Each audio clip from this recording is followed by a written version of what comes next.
अस्सलाम वालेकुम नाज़रीन, इस एपिसोड के शुरुआत में हम देखते हैं कराची हिसार किले से गरमियान के परचम उतार के उस्मानी परचम लहरा दिए जाते हैं और ये मंजर दूर खड़े शाहीन शाह, दमीर खान और महमद भी देख रहे होते हैं। महमद ये मंजर देखते हुए गुस्से से कहता है उसने गरमियान ओगलों का मोअज़्ज़ज़ परचम उठाकर फेंक दिया। उसने कराची हिसार किले पर दोबारा उस्मान ओगलों का छेतरा लहरा दिया है। दमीर खान कहता है उरहान तब तक 1000 चालें चल चुका होता है जब तक हम एक सोचते हैं। हमने अपने सिपाही भी खो दिए। शाहीन शाह सरदार आप खामोश क्यों हैं? इस खामोशी की वजह क्या है? महमद कहता है जो आग आज कराची हिसार किले में जल रही है, आप जानते हैं कि कल ये आग आपके कबीले तक भी फैल जाएगी। शाहीन शाह सरदार। शाहीन शाह कहता है सरदारान, इन सरहदों पर हम ही आग हैं और हम ही शोला। सुल्तान उरहान को ये सोचने दो कि अब जंग खत्म हो चुकी है, पहले उसे अपनी फतह का गुरूर महसूस करने दो। जब उस पर हकीकत की जरब पड़ेगी तो उसे होश आ जाएगा। किले के अंदर सुल्तान सिपाहियों से कहते हैं सिपाहियों तैयार हो जाओ, हम बुरसा जा रहे हैं। मेरा भाई मेरे इंतजार में है। शहजादी, आपने हमारे साथ जंग लड़ी, आप थक चुकी होंगी, हमारी मेहमान बने। मगर शहजादी एस्पोचा कहती है नहीं, मुझे वापस जाना चाहिए सुल्तान उरहान, ये दौरा कुछ ज्यादा ही तवील हो गया है। इसलिए में एक बजंतनी कमांडर भागता भागता आता है और कहता है मेरी शहजादी, अपने सिपाहियों को दफनाते वक्त ये खत हमें दस्ते के कमांडर से मिला था। ये सुनते साथ ही शहजादी एस्पोचा खत खोल के पढ़ती है और बहुत परेशान दिखाई देती है। तो सुल्तान उससे पूछते हैं क्या ये कोई अच्छी खबर है?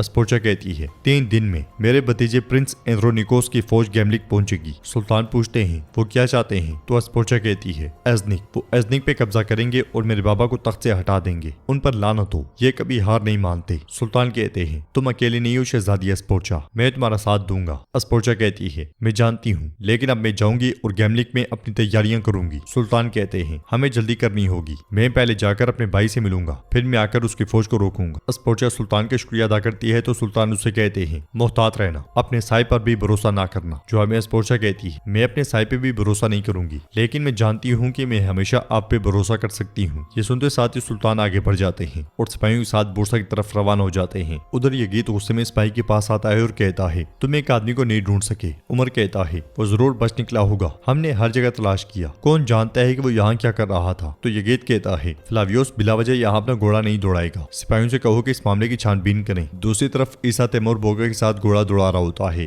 और एक मुकाम पे रुकते हुए तैमूर बोगा से कहता है अगर मेरे बाबा के सिपाही हमारा साथ दें तो जंग का रुख बदल जाएगा तैमूर बोगा, तब हम शाहीन शाह सरदार को एक जबरदस्त जरब लगाने के काबिल हो जाएंगे। तैमूर बोगा उससे कहता है ऐसा ही होगा, चलो चल के सुल्तान से बात करते हैं। बोरसा में आइकुत आगे बढ़ते हुए ऐलान कर रहा होता है ऐ लोगों, अब मेरी बात सुनो, हमारे सुल्तान उरहान ने एक अजीम फतह हासिल की है। हमारा शानदार परचम एक बार फिर कराची हिसार किले पे लहरा दिया गया है। ये सुन के सिपाही, खवातीन और लोग बहुत खुश होते हैं और सुल्तान उरहान जिंदाबाद, सुल्तान उरहान जिंदाबाद के नारों में ही सुल्तान वहां दाखिल होते हैं। सुल्तान घोड़े से उतरते हैं और आगे बढ़ के अपनी मां मलून खातून के हाथ का बोसा लेते हैं। खवातीन उन्हें फतह की मुबारकबाद देती हैं। तो सुल्तान पूछते हैं अलाउद्दीन कैसा है, क्या वो ठीक है? इसलिए में नसू अलाउद्दीन को सारा दिए वहां लाता है। अलाउद्दीन आगे बढ़ते हुए कहता है आपको क्या लगता है, क्या हमसे जान छुड़ाना इतना आसान है भाई? सुल्तान आगे बढ़ते हैं और अलाउद्दीन से गले मिलते हैं। गुंजा कहती है अलाउद्दीन काश तुम इतनी जल्दी ना उठते। तो अलाउद्दीन कहता है नहीं खातून, तबीब ने मुझे इजाजत दी है ना? तो नसू मुस्कुराते हुए कहता है वजीर हजरत आज के लिए इतना काफी है। अलाउद्दीन उसे कहता है रुको नसू, हमने अभी तक अपनी फतह के बारे में बात नहीं की। भाई ये कैसे हुआ? मेरे बगैर आपको बहुत मुश्किल पेश आई होगी, है ना? सुल्तान कहते हैं बेशक हमें मुश्किल पेश आई, हम गिर चुके थे। शहजादी एस्पोचा आई और हमारी मदद की। ये सुन के नीलुफर बहुत परेशान हो जाती है। अलाउद्दीन कहता है तो आप कह रहे हैं कि बाज़ंतीन अपने किए गए वादे पूरे कर रहा है, ठीक है, लेकिन क्या हम उन पे भरोसा कर सकते हैं? सुल्तान कहते हैं हम बाज़ंतीन पर भरोसा नहीं कर सकते, लेकिन हम शहजादी एस्पोचा पे भरोसा कर सकते हैं। अब चलो अंदर जाकर इस बारे में बात करते हैं। वैसे भी यहाँ गोंचा में गुस्से में देख रही है। सुल्तान पलट के नीलुफर को देखते हैं और आगे बढ़ जाते हैं। फातिमा को एहसास हो जाता है तो वो नीलुफर को लेके आगे चलती है। एज़निक में कमांडर मार्क्स एंड्रियास और डेफ्ने के पास आता है। तो एंड्रियास उससे कहता है करीब आओ मार्क्स, मुझे बताया गया है कि तुम शहजादी एस्पोचा की तरफ से खबर लाए हो। मार्क्स कहता है कमांडर लियोन और उमरा को ये सुनना चाहिए, वो कहाँ हैं? डेफ्ने उससे कहती है इसमें कोई शक नहीं कि वो सुन लेंगे, बताओ खबर क्या है? मार्क्स खबर एंड्रियास को दे देता है, जिसे पढ़ने के बाद एंड्रियास मुस्कुराते हुए कहता है तो शहजादा एंड्रोनिकोस अपनी फौज के साथ हमसे लड़ने के लिए गैमलिक आ रहा है। डेफ्ने शहजादी आपको बुला रही है। डेफ्ने कहती है आखिरकार वो दिन आ ही गया जिसका हमें इंतजार था। मार्क्स शहंशाह और उसकी बेटी के साथ तुम्हारी वफादारी का सिला। ये कहते साथ ही डेफ्ने उसे मौत के घाट उतार देती है। एंड्रियास कहता है आज हम शहजादी एस्पोचा से जान छुड़ा लेंगे। बुरसा में अलाउद्दीन तकलीफ में लेटा होता है कि इसलिए में हलीमा उसके लिए खाना लेकर आती है और कहती है अम्मा जान ने यखनी तैयार करवाई है, वो चाहती है कि आप ये सारी पी लें, आप ये सारी पियेंगे ताकि जल्दी सेहतयाब हो जाएं। अलाउद्दीन कहता है क्या तुम अब तबीबा बन गई हो? ये सुन के हलीमा उसके साथ लिपट जाती है और कहती है, भाई मैं बहुत डर गई थी, मुझे लगा कि आप भी चले गए। मेरी माँ और बाबा की तरह इंसान हर चीज का आदी हो सकता है, लेकिन वो मौत का आदी क्यों नहीं हो पाता भाई। अलाउद्दीन उसे कहता है, मेरी तरफ देखो, क्योंकि यही सबसे बड़ी हकीकत है मेरी प्यारी बहन मेरी हलीमा। इसलिए में फातिमा भी मशरूब लेकर वहां आती है। अलाउद्दीन कहता है, हलीमा देखो यहाँ कौन आ रहा है, क्या तुम जानती हो कि ये कौन है? हलीमा कहती है, भाई बस करें, मेरी बहन के साथ ऐसा मत करें। फातिमा परेशान हो जाती है तो अलाउद्दीन उससे कहता है, आओ बहन पास बैठो। ये सुन के फातिमा बहुत खुश होती है और भागती हुई उसके पास आती है और उसे शरबत पेश करती है। फिर उसके पास बैठते हुए कहती है, हम आपको इस हालत में देखने के आदी नहीं है, आपने हम सबको डरा दिया था।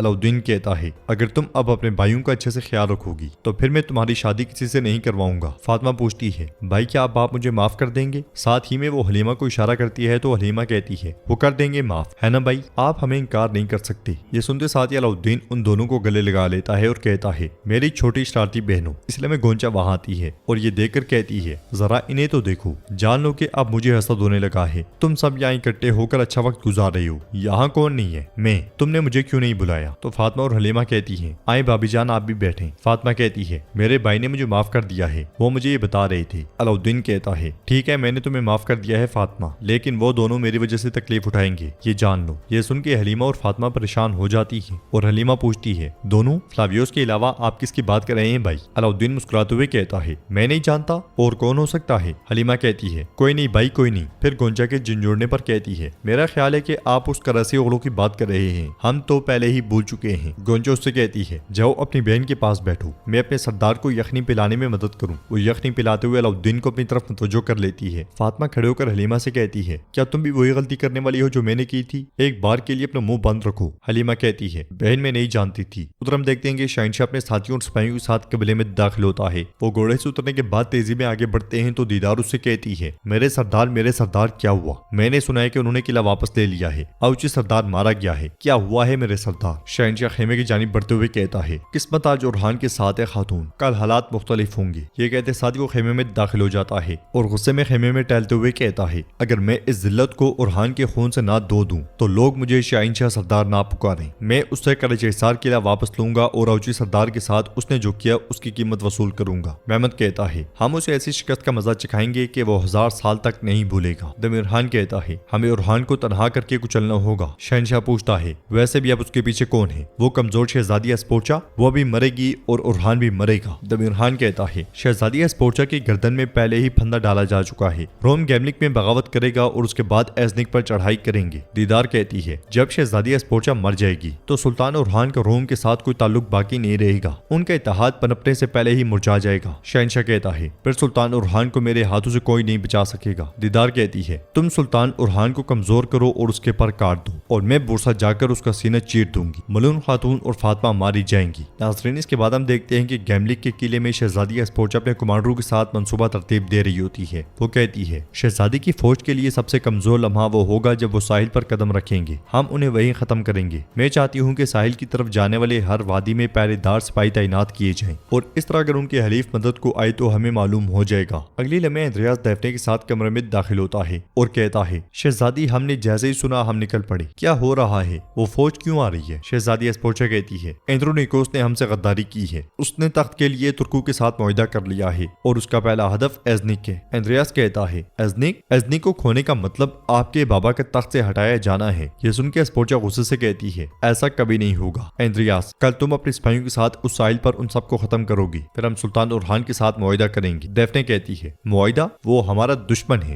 एस्पोर्चा कहती है, खेल बदल चुका है, जब मेरा भतीजा जाकर तुर्कों से मुआहिदा कर सकता है तो हम भी अपने मुश्तरका दुश्मन के खिलाफ सुल्तान उरहान के साथ मुआहिदा करेंगे। डेफने कहती है, मेरी बहन मुझे माफ नहीं करेगी, वो चाहेगी कि आप मुझे उनके हवाले कर दें। एस्पोर्चा कहती है, शायद मुझे समझौता करना पड़े, तुम्हें उसे मारने की कोशिश नहीं करनी चाहिए थी डेफने। ये सुन के डेफने हंसने लग जाती है और एंद्रियास कहता है, जैसा कि शहजादी ने कहा, खेल बदल चुका है डेफने। ये कहते साथ ही एंद्रियास वहां खड़े दोनों कमांडरों को मौत के घाट उतार देता है। ये देख के शहजादी एंद्रियास पे हमलावर होती है, मगर एंद्रियास उसकी तलवार गिरा के उसे दबोच लेता है। एस्पोर्चा कहती है, गद्दार। तो एंद्रियास कहता है तुम और मैं एक तरफ नहीं है क्योंकि तुम हारने वालों की तरफ हो। अस्पोर्चा कहती है मैं जानती थी कि मुझे तुम पे भरोसा नहीं करना चाहिए था। डेफने कहती है शहजादी अस्पोर्चा मुझे तुम पे तरस आता है, तुम्हें अपने बाबा की बात मानकर पहले ही यहाँ से चले जाना चाहिए था, शायद तब तुम जिंदा बच जाती। अस्पोर्चा कहती है मैं एक बुज़दिल की तरह जीने से मरना बेहतर समझूंगी। एंड्रियास गुस्से में उसे देखता ही चला जाता है और नाज़रीन एपिसोड भी इख्तिताम पसीर होती है। वीडियो पसंद आए तो लाइक कर दें, शेयर कर दें, सब्सक्राइब नहीं किया हुआ तो सब्सक्राइब करने के साथ साथ घंटी वाले आइकन को दबाना मत भूलें। मिलते हैं इंशाअल्लाह नेक्स्ट वीडियो में, तब तक के लिए रखें अपना और अपनों का बहुत ज्यादा ख्याल। अल्लाह निगहबान।